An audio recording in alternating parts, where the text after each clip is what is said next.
धर्म प्रेमी सज्जनों तथा विश्ववासियों, आप लोगों ने सुना और देखा कई बार संदीपन रॉय को, जो पेशे से मैकेनिकल इंजीनियर है और मैकेनिकल इंजीनियर होने के बावजूद भी धर्म में बड़ी रुचि है और परमात्मा की ऐसी अनुकंपा है कि वो उसने सीखा है बड़े अंदाज से और ज़्यादातर कुरान के ऊपर ही चर्चा करते हैं। कई बार मैं वीडियो आप लोगों को दिया, आज ये वीडियो सुनेंगे आप लोग उसी संदीपन रॉय के ज़ुबानी के सूरा मायदा आयत नंबर 32 की चर्चा हर इस्लाम जगत के आलिम करते हैं, लेकिन उसका भंडा फोड़ आप लोग सुने। सूरा मायदा आयत नंबर 32 का भंडा फोड़ संदीपन रॉय के माध्यम से। धन्यवाद के साथ महेंद्र पाल आर्य। ये मेरा ही शिष्य है और परमात्मा की असीम अनुकंपा है, बहुत नज़दीक से जानने का समझने का प्रयास किया है, कर रहा है। धर्म प्रेमी सज्जनों तथा आर्य बंधुओं, आज मैं आपके समक्ष फिर से प्रस्तुत हुआ हूं एक और नए विषय को लेकर के। यद्यपि आप जानते ही हैं कि मेरा जो विषय है वो है दीगर मज़ाहिब की किताबों का मुताला करके और वेद का मुताला करके उनका तुलनात्मक अध्ययन करना, अर्थात कंपैरेटिव स्टडी करना। और आप जानते ही है कि कुरान मेरा मेन विषय रहता है, कुरान का विषय पर ही मैं ज़्यादा बोलता हूँ और वेद के विषय पर मैं बोलता हूँ। तो आज ऐसे ही कुरान के एक विषय को मैं आज आपके सामने लेकर के आया हूँ। ये बहुत ही प्रचलित विषय है। तो आज का जो मेरा टॉपिक है वो है कि किस प्रकार से मुसलमान कुरान से ये साबित करने की कोशिश करते हैं कि लोग कहते हैं कि कुरान आतंकवाद सिखाती है, लेकिन कुरान तो कुछ और कहती है। कुरान तो लोगों को मिलाने की बात करती है, कुरान तो कत्ल से लोगों को रोकती है।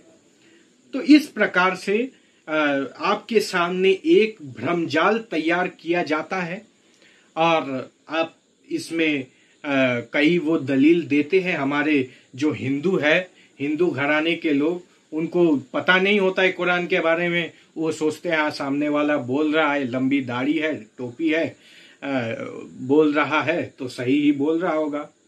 और यही इसी फिरात में वो अपने आप को डिफेंड करते हैं। और जो लोग कुरान से दलील देते हैं, कुरान से ये दिखाते हैं कि भाई आपके किताब में ये है, बोलते वो गलत कह रहे हैं।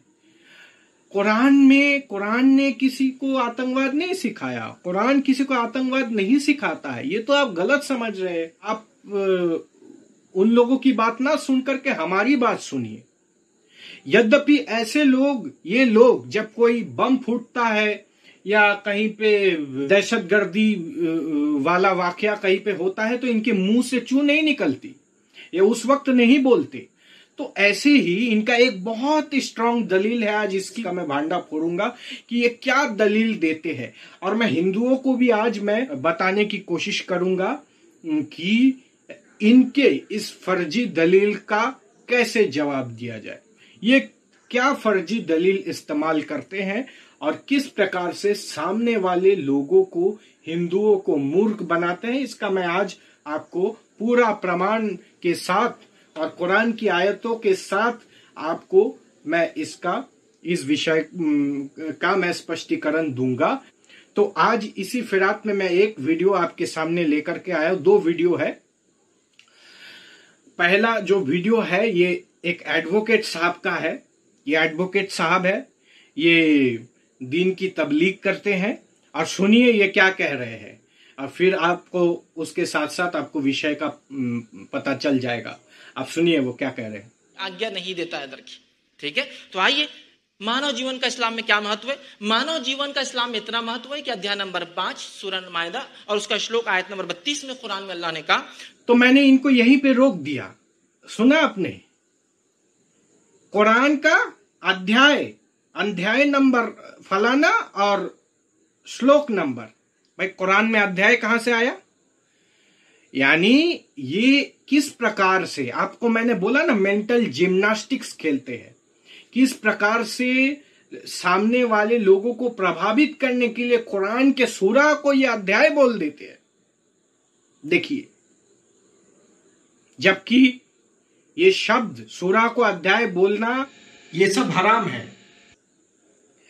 खैर, तो मैं ये कहना चाहता हूं कि यही अगर सही है, यही अगर सच्चाई है, तो आप नमाज को क्यों अरबी जुबान में पढ़ते हैं? नमाज को क्यों हिंदी जुबान में नहीं पढ़ते? सोरिये संस्कृत को हिंदी जुबान में नमाज को क्यों नहीं पढ़ते हैं? सब तो अरबी जुबान में होता है। सुब्हानकल्लाहुम्मा व बिहम्दिका व तबरुकस्मुका व तआला जद्दुका व ला इलाहा गैरुक, ये सब बोलना पड़ता है वहां पे। इसको सना कहते हैं। खैर, मैं उसमें नहीं जा रहा हूं। तो इसको संस्कृत में वो पढ़ेंगे, हिंदी में पढ़ेंगे। तो ये है सामने वाले लोगों को कैसे फटाक से एक ही जुमले से कैसे ये झूठ कह करके, झूठ गढ़ करके, फैब्रिकेटेड बातें करके सामने वाले लोगों को कैसे मुतासिर करते हैं। ये हो गया। अब सुनिए आगे वो क्या कह रहे हैं। मन खतरा नफ्सिन बिगैरि नफ्सिन औ फसादिन फिल अर्ज़ि फकअन्नमा क़तल नास जमिया। जिस किसी एक व्यक्ति ने, एक मानव ने किसी एक मानव की हत्या कर दी बिना किसी कारण के, चाहे वो मानव मुस्लिम था या गैर मुस्लिम था, जिस किसी एक व्यक्ति ने किसी एक मानव की हत्या कर दी, चाहे वो हत्या जिसकी भी मुस्लिम था या गैर मुस्लिम था, उसका पाप इतना घोर है जैसा उसने सारी मानवता का कत्ल किया। एक मानव की जान लेना सारी मानवता को कत्ल करने के बराबर है। वमन अहयाहा, इस्लाम, वैसे सारे मजहब बोलते मारना गलत है, लेकिन इस्लाम ने जीवन का महत्व कैसे बताया? मारना, सारी इंसानियत को मारना है। वमन अहयाहा, जिसने एक इंसान की जान बचा ली, फकअन्नमा अहयन नास जमिया, उसका पुण्य ऐसा जैसा उसने सारी मानवता को जीवन प्रदान किया। तो इस्लाम एक लाइफ को मारना इतना बड़ा कंडेम करता है। और तो आपने सुना कि वो कह रहा है कि एक इंसान का कत्ल करने से सारी इंसानियत का कत्ल करते हैं, कत्ल होता है। एक और है इंजीनियर साहब, अभी आएंगे, उनका वीडियो भी आप सुनिए वो क्या कह रहे हैं। यद्यपि वो तो अभी अपना उन्होंने दुकान खोला है, इंजीनियर साहब ने नया दुकान खोला है, और इन्होंने तो देवबंदियों के बुजुर्गों को के खिलाफ चैलेंज किया है, बरेलवियों को चैलेंज किया है। यानी इतने सालों से कोई देवबंदी बोल रहा है मैं सही हूं, कोई बोल रहा है बरेलवी बोल रहा है मैं सही हूं, कोई शिया बोल रहा है मैं सही हूं, कोई अहले हदीस है वो कह रहा है कि मैं सही हूं। अब ये नया एक इन्होंने अपना खोला है, ये कह रहे हैं कि मैं सही हूं, बाकी सब गलत है। इनका नाम इंजीनियर मोहम्मद अली मिर्जा साहब है। सुनिए ये क्या कह रहे हैं। हम कंडेम करते हैं हिटलर ने जो कत्लेआम यहूदियों का किया, ये कत्ले नाहक है। इस्लाम तो यानी किसी मुसलमान के कत्ल की बात नहीं सिर्फ करता, इस्लाम तो कहता है कि जिसने एक इंसान को कत्ल किया। सूरतुल माइदा की आयत नंबर 32 है। आऊज़ु बिल्लाहि मिनश शैतानिर रजीम, बिस्मिल्लाहिर रहमानिर रहीम। मिन अजलि ज़ालिक, अल्लाह ताला ने हज़रत आदम अलैहिस्सलाम के दो बेटों का वाक़या बयान किया है कि काबील ने हाबील को कत्ल किया। उसके बाद अल्लाह ताला मानता है इसके सबब कतबना अला बनी इसराइल, हमने बनी इसराइल के लिए चीज़ तय कर दी थी। और ज़ाहिर है कि शरीयत मुहम्मदिया सल्लल्लाहु अलैहि वसल्लम उसी की कंटिन्यूशन है। अन्नहु मन क़तल नफ्सन बिगैरि नफ्स, कि जिसने भी किसी जान को कत्ल किया सवाए इसके कि वो कत्ल के बदले कत्ल कर रहा हो, और वो भी जुडिशरी करेगी, यानी कातिल को लाके कटहरे में खड़ा किया, उसके बदले किसास में उसे कत्ल किया गया। औ फसादिन फिल अर्द, या जमीन में कोई फसाद मचा रहा हो, कत्ले ना हक कर रहा हो, वो भी जुडिशरी का काम है। किसी ने मुजाहिदे मिल्लत खुद नहीं बनना। फकअन्नमा क़तल अन्नास जमीआ, तो गोया उसने पूरी इंसानियत का कत्ल किया जिसने एक इंसान को भी ना हक कत्ल किया। वमन अहयाहा, और जिसने एक जान की जिंदगी बचाई, एक जान चाहे वो काफिर हो चाहे मुसलमान हो, फकअन्नमा अहयन नास जमीआ, तो गोया उसने पूरी की पूरी इंसानियत की जान बचा ली। तो आपने सुना कि इंजीनियर साहब, इंजीनियर मोहम्मद अली मिर्जा हाफिज़हुल्लाह ताला क्या कह रहे हैं।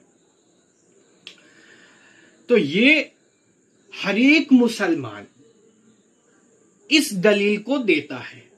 जब उनके सामने आप प्रश्न दागो कि फिर वो अपना ठीकरा यहूदियों पर, अपना ठीकरा ईसाइयों पर और अपना ठीकरा मूर्ति पूजकों पर, हिंदुओं पर अपना ठीकरा वो फोड़ देते हैं कि भाई नहीं नहीं नहीं नहीं जी, यहूदी आतंकवाद है, ईसाई आतंकवाद है, हिंदुओं में आतंकवाद है, लेकिन जी मुसलमानों में आतंकवाद नहीं है।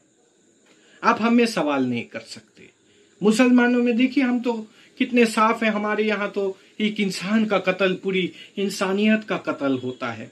आइए चलिए इसका भी आज मैं पोल खोलता हूं।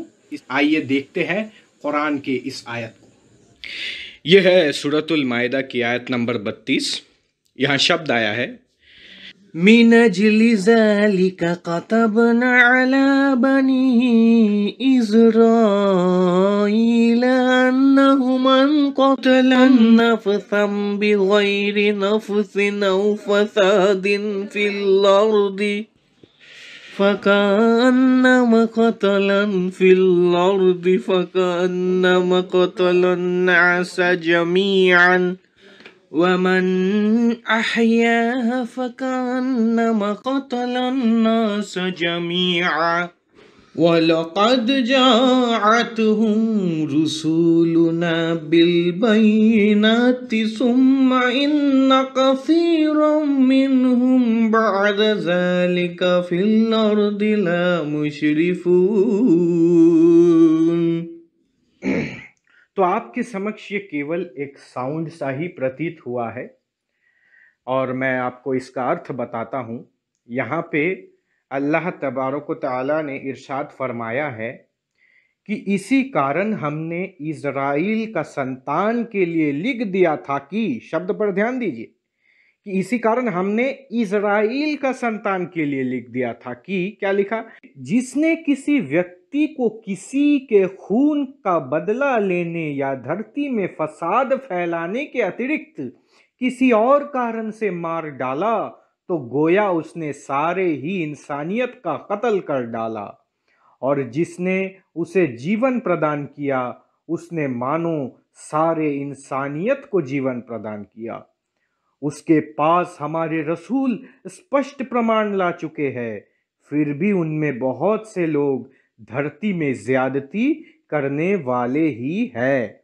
तो सुना आप लोगों ने, सुनने में बड़ा ही अच्छा लगता है, पर आइए मैं आज इसके खोखलेपन का आपके सामने भांडा फोड़ता हूँ कि जब आप मुसलमानों को कत्लो गारत वाली आयतें दिखाते हैं तो वो फिर क्या कहते हैं, वो फिर दुनिया भर का आपको पस मंज़र, शान नुज़ूल, कॉन्टेक्स्ट का बहाना बनाते हैं और ये कहते हैं कि भाई आप तो कुरान को जानते नहीं हैं, आप जो है कुरान के बारे में आपको जानकारी नहीं है। लेकिन उनका दोहरा रवैया देखिए कि इस आयत के पस मंज़र के बारे में कुछ नहीं कहते। मैंने दोनों वीडियो दिखाया, वहाँ किसी ने इस आयत के बारे क्या किस बिना पर यह आयत नाजिल हुई नहीं बोला। आइए हम इसके सियाफ़ो सबक को देखते हैं और इसको जानने के लिए आपको सूरतुल माइदा की 27 से 31 नंबर जो आयत है उनको देखना पड़ेगा कि भाई आखिर माजरा क्या है। ये तो 32 है, अब 27 से 31 को देखिए। यहाँ आपने एक चीज़ देखा कि ये बनी इसराइल के बच्चों के लिए ये आयतें नाजिल हुई है, ना कि पूरी दुनिया वालों के लिए। यहाँ आपने देख लिया, इस कारण हमने इज़राइल के संतान के लिए लिख दिया था कि, मैंने आपको वहाँ पे ध्यान देने के लिए कहा था। अब आता हूँ मैं 27 से 31 में कि ये बनी इसराइल के बच्चे हैं कौन। तो ये रही सूरतुल माइदा की आयत नंबर 27 से 31। ये आप देख रहे हैं और मैं आपको ये संक्षेप में बताता हूँ कि ये बच्चे हैं कौन। तो ये बच्चे हाबिल और काबिल है जो कि आदम के डायरेक्ट संतान थे। अब हुआ क्या था कि काबिल की एक जुड़वा बहन थी और हाबिल की एक जुड़वा बहन थी। जब आदम ने हुक्म दिया, आदम अलैहिस्सलाम ने हुक्म दिया कि हाबिल काबिल के जुड़वा बहन के साथ शादी करे और काबिल हाबिल की जुड़वा बहन के साथ शादी करे। थे तो दोनों भाई बहन ही, लेकिन ये जो हव्वा थी, हव्वा ने 2 जोड़े जोड़े में लड़का लड़की जने थे। तो हाबिल की एक जुड़वा बहन थी और काबिल की एक जुड़वा बहन थी। तो आदम ने क्या बोला कि काबिल तुम हाबिल की जुड़वा बहन के साथ शादी करो, एंड वाइस वर्सा, यानी काबिल हाबिल की जुड़वा बहन के साथ शादी करेगी। तो लेकिन काबिल ने ऐसा करने से मना कर दिया। काबिल ने कहा कि भाई मैं अपनी बहन के साथ ही, मैं अपने ही जुड़वा बहन के साथ शादी करूंगा, मैं हाबिल वाले बहन के साथ शादी नहीं करूंगा। और ये इसलिए था कि काबिल की जुड़वा बहन ज्यादा सुंदर थी हाबिल के जुड़वा बहन के मुकाबले। यानी यहाँ आप एक चीज, मैं यहाँ एक पॉइंट आपको बताना चाहता हूं कि आदम के ज़माने में, हज़रत आदम अलैहिस्सलातु वस्सलाम के ज़माने में भाई बहनों में शादी जायज़ थी, आज हराम है। खैर वो मेरा आज विषय नहीं है, मैं आपको आगे की बात बताता हूं कि ये विवाद हुआ। तो ये विवाद देख करके आदम ने ये हुक्म दिया, यानी अल्लाह ने आदम को ये हुक्म दिया कि दोनों कुर्बानी करेंगे, जिसकी कुर्बानी कबूल होगी उसकी बात मानी जाएगी। यानी फर्ज कीजिए अगर हाबिल की कुर्बानी मानी जाए तो हाबिल आदम के अनुसार, आदम के आदेश के अनुसार हाबिल काबिल की बहन के साथ शादी करेगा।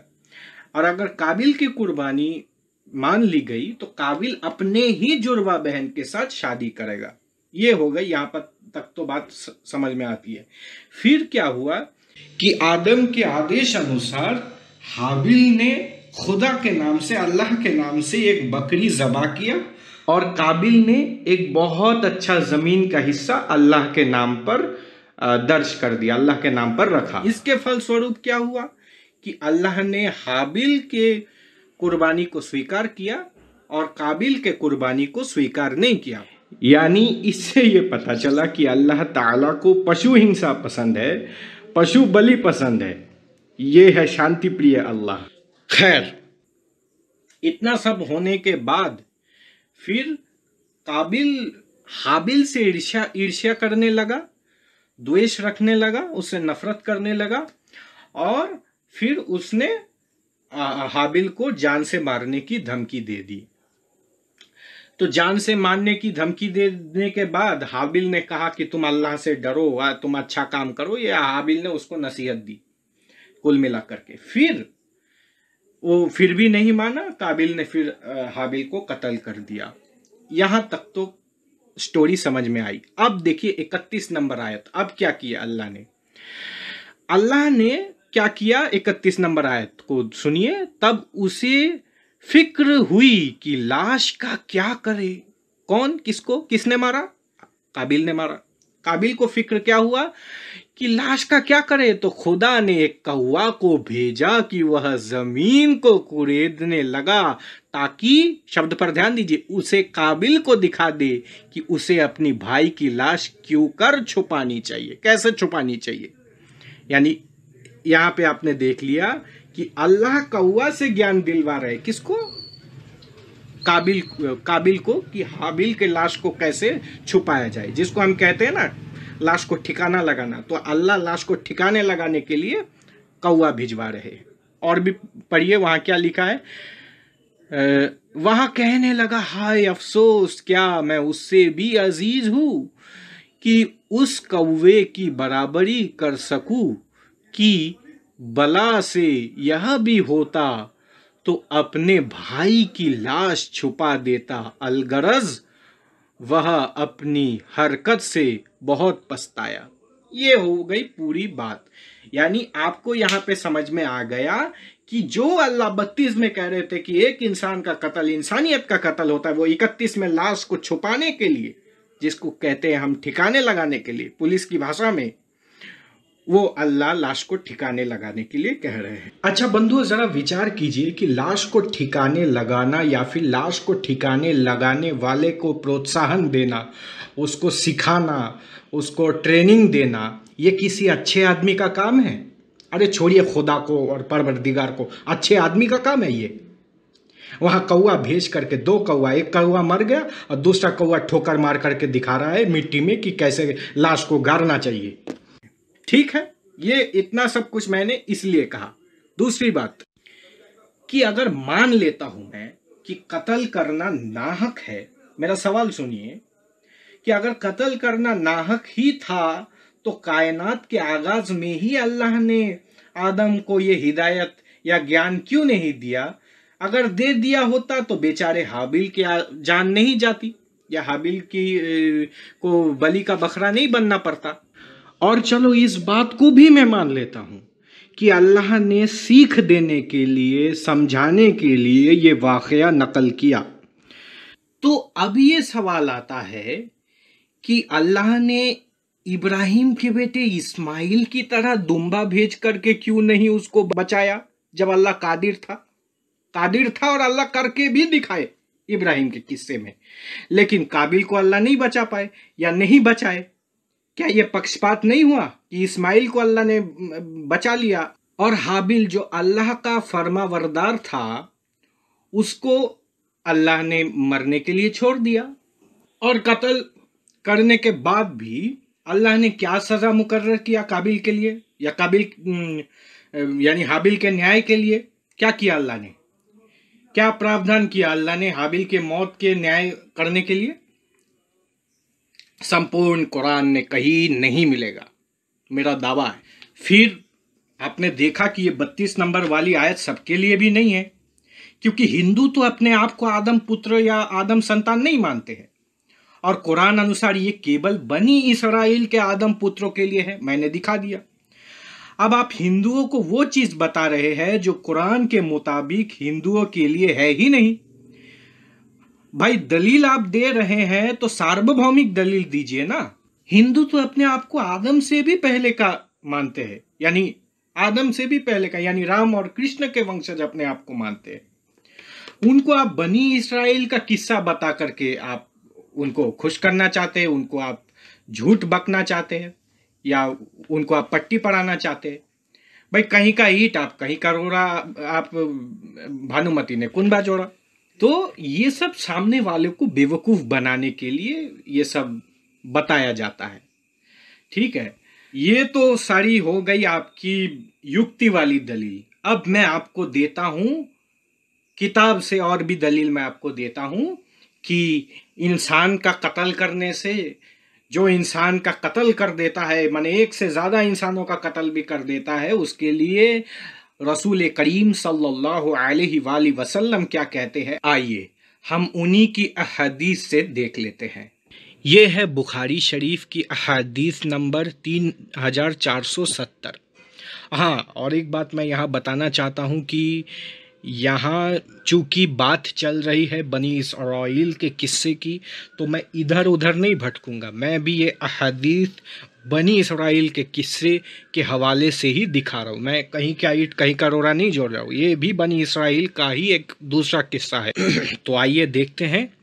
और यहाँ शब्द आया है, हद्दसना मुहम्मद इब्न बशर हद्दसना मुहम्मद इब्न अबी आदीन अन शुअबता अन क़तादा अन अबी सिद्दीक़ नजी अन अबी सईद रज़ियल्लाहु अन्हु अन नबी सल्लल्लाहु अलैहि वसल्लम क़ाल कना फ़ी बनी इस्राईल रजुलुन क़तल 99 इंसानन सुम्मा खरज यसअलु फ़अता रहीबन फ़सअलहु फ़क़ाल लहु हल मिन तौबतिन क़ाल ला फ़क़तलहु फ़जअल यसअलु फ़क़ाल लहु रजुलुन इति क़रियत कज़ा व कज़ा फ़अदरकहुल मौतु फ़ना अबी सद्रिही नहवहा फ़ख्तसम्मत फ़ीही मलाइकतुर रहमति व मलाइकतुल अज़ाबी फ़अौहल्लाहु इला हाज़िही अन तक़र्रबी व औहल्लाहु इला हाज़िही अन तबाअदी व क़ाल किसहुमा बैनहुमा फ़उजिदा इला हाज़िही अक़रबु बिशिब्रिन फ़ग़ुफ़िर लहुम। यहाँ मैं आपके लिए हिंदी वाला अर्थ लगा दिया हूँ, और ये अहादीस ऑथेंटिक है। यहाँ देखिए ऊपर में सही लिखा हुआ है। सही मतलब ये सही है, सही हदीस है। अगर इसमें मान लीजिए ज़ईफ़ लिखा हुआ होता या मौजू लिखा हुआ होता तो सही नहीं होता। और ये रिवायत हज़रत अबू सईद अल खुदरी रज़ी अल्लाह ताला अन्हु से है कि नबी करीम सल्लल्लाहु अलैहि वसल्लम ने फरमाया, बनी इसराइल में एक शख्स था, शब्द पर ध्यान दीजिए, कि बनी इसराइल में एक शख्स था, नाम नामालूम, जिसने 99 खून नाहक किए थे। फिर वो नादिम होकर मसला पूछने निकला, यानी वो परेशान होकर के मसला पूछने निकला। अब क्या मसला पूछने निकला?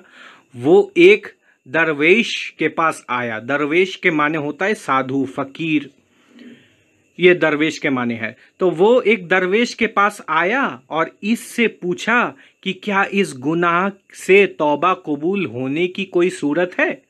क्या मेरी तौबा कबूल हो जाएगी? दरवेश ने जवाब दिया कि नहीं। ये सुनकर इसने इस दरवेश को भी कत्ल कर दिया और 100 खून पूरे कर दिए। फिर वो दूसरों से पूछने लगा और बाकी लोगों से वो पूछने लगा। आखिर इसको एक दरवेश ने बताया कि फला बस्ती में चले जा। वो आधे रास्ते भी नहीं पहुंचा था कि इसकी मौत वाक़ई हो गई। मरते मरते इसने अपना सीना इस बस्ती की तरफ झुका दिया।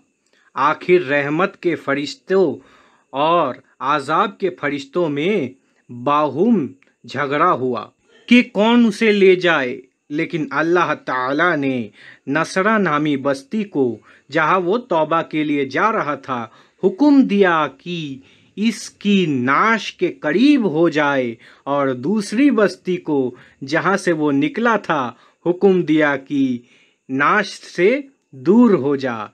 फिर अल्लाह ताला ने फरिश्तों से फरमाया कि अब दोनों का फैसला देखो, और जब नापा तो इस बस्ती को जहाँ वो तौबा के लिए जा रहा था एक बलिष्ठ नाश से नज़दीक पाया, इसलिए उसे बख्श दिया गया। सुन लो दुनिया वालों, उसको बख्श दिया गया। यानी इस कहानी से आपको क्या पता चला कि 99 कत्ल करने के बाद भी आपकी नीयत अगर तौबा करने की हो, तौबा करने की नीयत भी हो, तो आपके सारे गुनाह माफ़ हो जाएंगे, सारा पश्चाताप आपका हो जाएगा। अगर आप ईमान लेकर के आए, चाहे आप जितना भी नाहक काम और जितना भी गलत काम क्यों ना करे, और चाहे आप जितना भी अच्छा काम क्यों ना करे, आप जब तक ईमान नहीं लाएंगे तो आपको जन्नत नसीब नहीं होगा। सुन लो दुनिया वालों, कान खोल करके। हो गया भांडाफोड़, एक इंसान का कत्ल, पूरी इंसानियत का कत्ल। यहाँ न्याय आपने देख लिया, अल्लाह का क्या न्याय है, न्यायिक प्रक्रिया आपने देख ही लिया। और दिल थाम करके बैठे रहिए, और भी है मेरे पास। अब वहाँ पे आपने इंजीनियर साहब को ये सुना ना कि हिटलर ने जो यहूदियों का कत्ल किया, हम कंडेम करते हैं, इसे जोर से डंके की चोट में उन्होंने कहा। और याद रखें कि जब भी इंसानियत के ऊपर हमला हो, चाहे किसी मुसलमान पे हो, चाहे किसी हिंदू पे हो, ईसाई पे हो, यहूदी पे हो, हमें इंसानियत की कदर के लिए खड़ा होना चाहिए।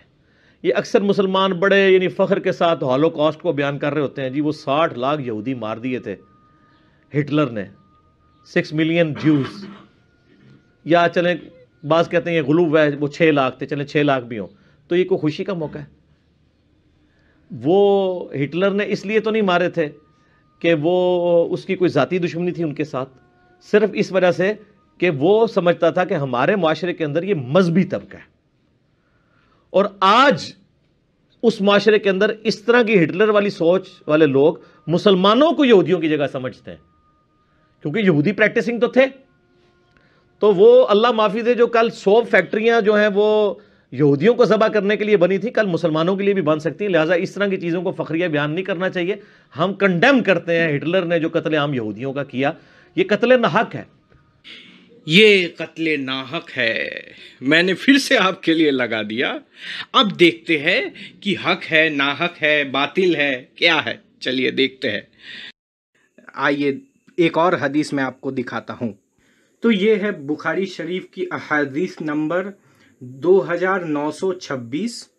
यहाँ शब्द आया है अन अबी हुरैरत रज़अल्लाहु अन्हु अन रसूलिल्लाहि सल्लल्लाहु अलैहि वसल्लम क़ाला ला तक़ूमु स्साअतु हत्ता तुक़ातिलुल यहूदा हत्ता यक़ुलल हजरु वराअहुल यहूदियु या मुस्लिमु हाज़ा यहूदियुन वराई फ़क़्तलहु।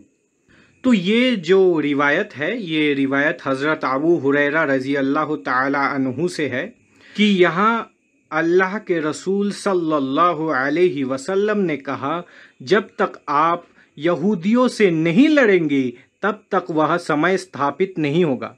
वह समय मतलब क़यामत का वक्त तब तक नहीं आएगा। और जिस पत्थर के पीछे एक यहूदी छिपा हुआ होगा वह कहेगा, ए मुसलमान, मेरे पीछे एक यहूदी छिपा है, इसलिए उसे मार डालो। मैं नहीं कह रहा, यहाँ लिखा हुआ है, पढ़ लीजिए आप। और बंधुओं, जरा दिमाग पर जोर डालिए कि पत्थरों का बोलना और यहूदियों के साथ नफरत करना भी संभव है। पत्थर जड़ है या चेतन?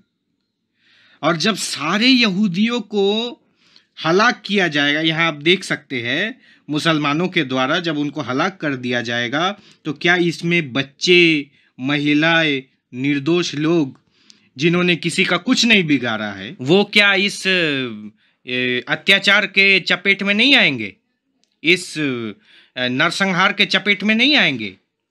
जो बूढ़े लोग हैं, जो निहत्ते लोग हैं, क्या उन सब का कत्ल जायज़ हो जाएगा क्योंकि यहाँ हदीस में है, या वो नाहक होगा? तो इंजीनियर साहब का तो कंडेम्ड फेल हो गया। ओहो, आप कंडेम कर रहे हैं और यहाँ पे तो कुछ और फरमान आया है।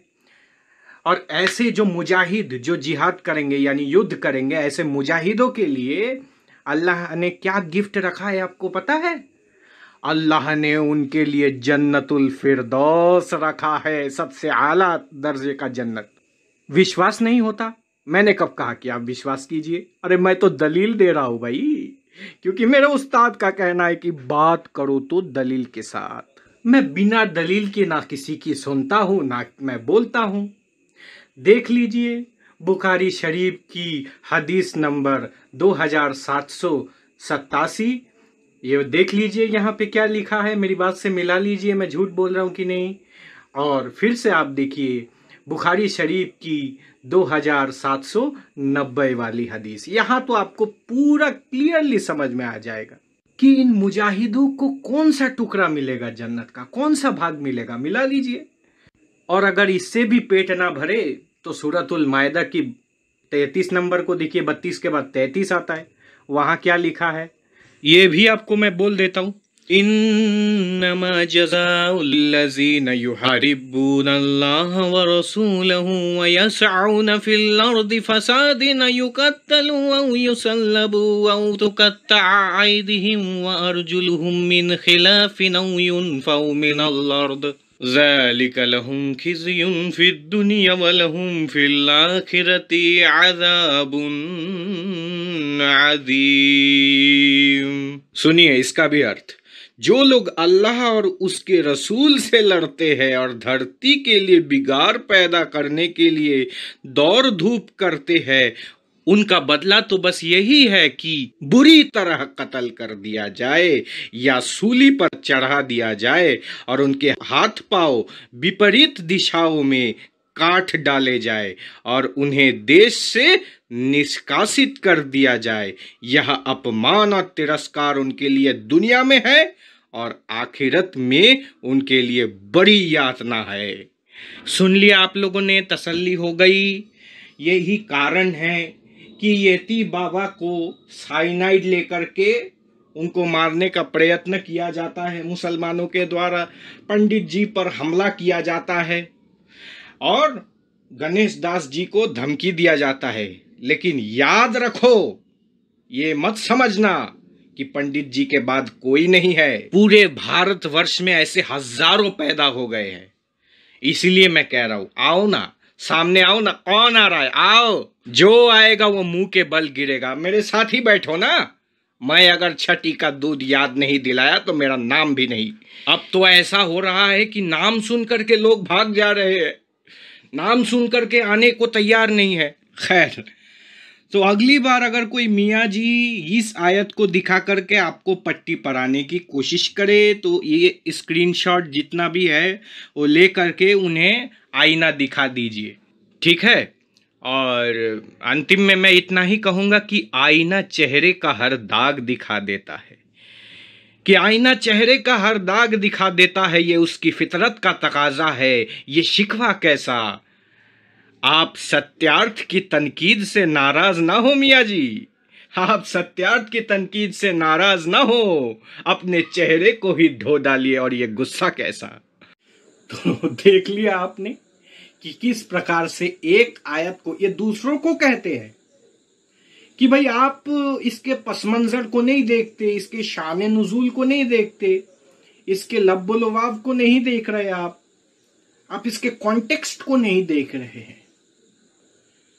अब 32 से आप 33 में उतर गए, 33 को आपने नहीं पढ़ा, 33 में आपने उतर करके देखा कि वहां क्या लिखा है, लेकिन ये 33 को नहीं पढ़ेंगे। तो ये है, ये दूसरों को कहते हैं आप पस मंजर नहीं देखते, आप इसका कॉन्टेक्स्ट नहीं देखते, आप जो है लोगों को इसकी तोड़ मरोड़ करके, ये सब मैं सुन करके कान पक गया है हिंदुओं का कि आप इसको तोड़ मरोड़ करके इसका आप अर्थ कर रहे हैं। तो ये इनकी पुरानी चाल होती है और इसका मैंने आज आपको तथ्यपूर्वक शब्दशः मैंने इसका स्पष्टीकरण दिया कुरान से ही।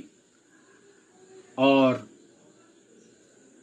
ये वीडियो अगर आपको अच्छी लगे तो ज्यादा से ज्यादा शेयर कीजिए, लाइक कीजिए, कमेंट कीजिए और चैनल को सब्सक्राइब कीजिए। इन्हीं शब्दों के साथ मैं अपने वाणी को यही विराम देता हूं। बोलिए भारत माता की जय। धर्म प्रेमी सज्जनों, आप लोगों ने देखा ये बच्चा किस तरीके से अपनी तैयारी की है, एक इंजीनियर होने के बावजूद भी किस तरीके से कुरान को पढ़ने का अभ्यास किया है, अरबी को पढ़ने का अभ्यास किया है। और ज़रूर ये भी सुन लिया आप लोगों ने इनसे कि आप महेंद्र पाल एक नहीं है, ऐसे हज़ारों महेंद्र पाल आर्य तैयार हो गए। और इन बच्चों को आप लोग आशीर्वाद दीजिए ज़्यादा से ज़्यादा। सत्य सनातन वैदिक धर्म के उजागर करने में हमारी पूरी टीम तैयार हो चुकी है। सत्य सनातन वैदिक धर्म को हम विश्व के आंगन में फैलाने के लिए, सत्य ही एकमात्र धर्म है, सत्य सनातन वैदिक धर्म, सत्य में विजयते नितम सत्य न पंथा भी तत्व देवयाना। और उसी सच्चाई के बल पे हम लोग काम कर रहे हैं। सत्य का मुकाबला कोई नहीं कर सकता। परसों आप लोगों ने देख ही लिया है बहन कालिदासी जी के चैनल में कर्नल